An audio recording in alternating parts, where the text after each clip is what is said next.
প্রিয় দর্শক, জীবন বদলে দেওয়ার মতো শেখ সাদির 15টি বিখ্যাত উপদেশ।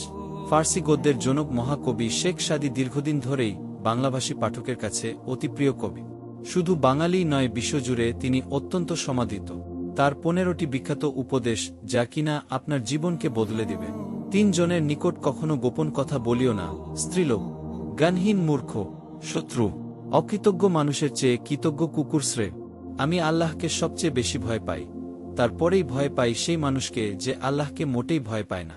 এমনভাবে জীবনযাপন করে যেন কখনো মরতে হবে না, আবার এমনভাবে মরে যায় যেন কখনো বেঁচেই ছিল না।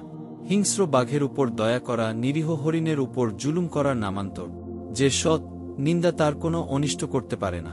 প্রতাপশালী লোককে সবাই ভয় পায় কিন্তু শ্রদ্ধা করে না। দেয়ালের সম্মুখে দাঁড়িয়ে কথা বলার সময় সতর্ক হয়ে কথা বলো, কারণ তুমি জানো না দেয়ালের পেছনে কে কান পেতে দাঁড়িয়ে আছে। মুখের কথা হচ্ছে থুতুর মতো, যা একবার মুখ থেকে ফেলে দিলে আর ভিতরে নেওয়া সম্ভব নয়। তাই কথা বলার সময় খুব চিন্তা করে বলা উচিত।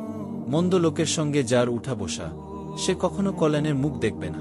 2 শত্রুর মধ্যে এমনভাবে কথাবার্তা বলো, তারা পরস্পরে মিলে গেলেও যেন তোমাকে লজ্জিত হতে না হয়। বাঘ না খেয়ে মরলেও কুকুরের মতো উচ্ছিষ্ট মুখে তুলে না। ইহকাল পরকালে যাহা আবশ্যক তাহা যৌবনে সংগ্রহ করিও।